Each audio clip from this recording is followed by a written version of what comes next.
All right, guys, I talked to you the other day. Dustin Poirier versus Michael Chandler. It's coming. It's going to New York. The question was, is it the main event? The relevance to that is, is this 5 rounds or is this 3 rounds? Because those two, if you study them, if you know their careers really well, it's a different fight.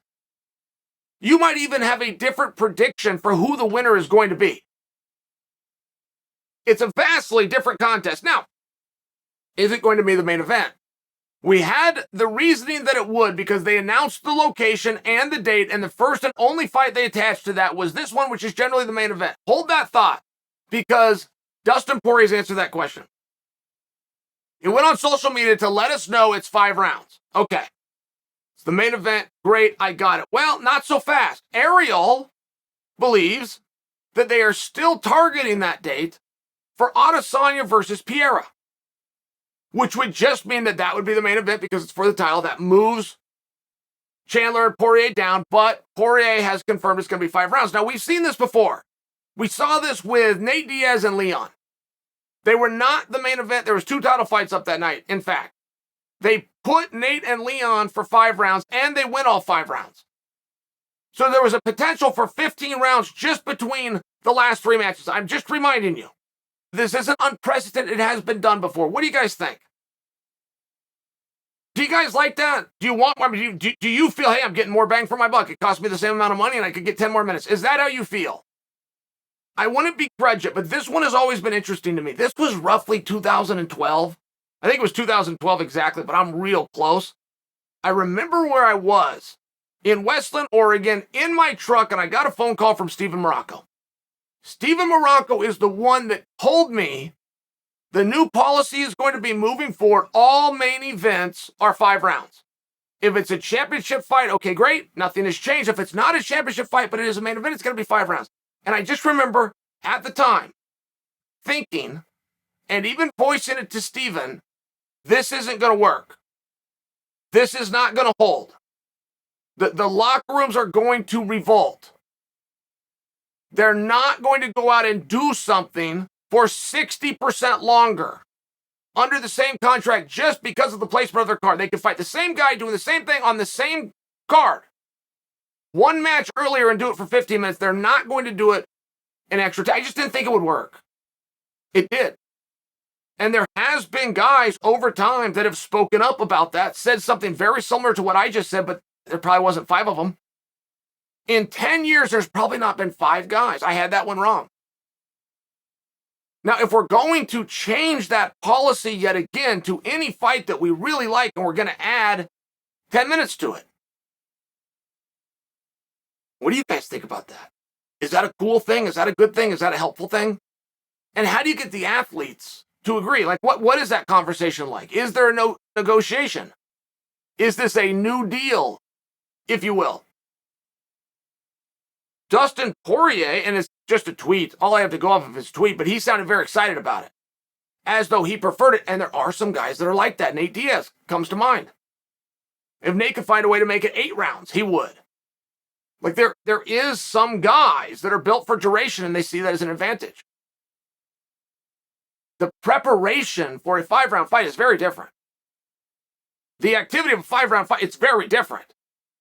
The time that in theory would shorten your career, enlarge your layoff after a fight before you return to the gym, just logically. So if you're Chandler and you're Poirier, I mean, guys, we've got our answer now. It's going to be 5 rounds. Have you seen either guy fade in a contest? I mean, these are 2 guys who are amongst the most professional, hardest working, experienced and understanding guys in the sport. So if anybody can go out there and go 5 rounds, neither one of them is going to flinch. Neither one is going to, I don't want 5 rounds. I'd rather have 3 rounds.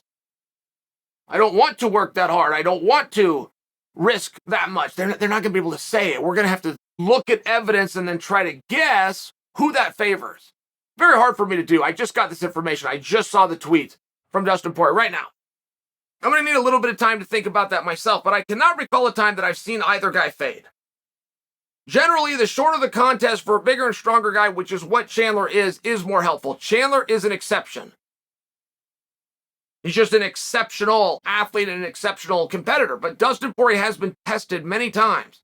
I can't tell you off the top of my head. I'd have to go back and research it. I cannot tell you off the top of my head a bunch of fights or any fights that Chandler came back in the fourth or came back in the fifth. Needed that fourth or fifth round. Needed it. The fight would have been stopped after 3. It would have gone his way, but he changed. I can't do that. I can with Poirier. I can tell you fights that the longer they went got better for Dustin. Alvarez comes to mind. Gaethje comes to mind. I do think that it does change your analysis. I do think that it's going to change your breakdown. You have 2 really good strikers. And I don't feel that Dustin Poirier ever had the appreciation poured on top of him. There was a debate going around, guys. It was a meaningful debate that our industry weighed in on, from the media to the fans to the athletes themselves to the promoters. And then it extended over to boxing, where we started having boxers and boxing trainers weighing in on this. And it was just this: who's the best boxer in the UFC? So you got to throw Conor in there because he's the only meaningful guy that actually went and boxed. You got to throw Conor in there.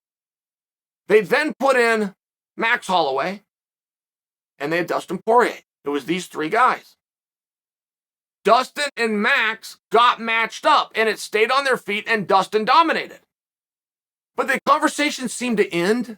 Like, instead of anointing, go, oh, we've got our answer, and it's the young man from Louisiana by way of Miami, Florida. They didn't do that. It's just like the conversation just ended. I only bring that to you because they're probably going to be on their feet a lot. I mean, if you really look at the X's and O's, they're probably going to be on their feet a lot. It's probably going to look very similar to Chandler and Gaethje. Chandler definitely, by resume, has the ability to take Poirier down. A few guys have. Those guys had a really hard time doing it. And once you take Dustin down, holding him there, damn near impossible. Nobody actually has effectively done that wasn't named Khabib. So it's just everywhere that you go, everywhere you think you start to see how this match is going to go, you come to the same conclusion, which this is a close match.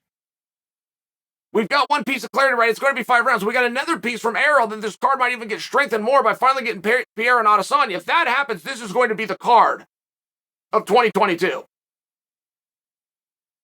Exciting things to come. We got a little bit of clarity here. We got that report. I've reached out to Chandler. Reached out to him just to ask, how did this happen?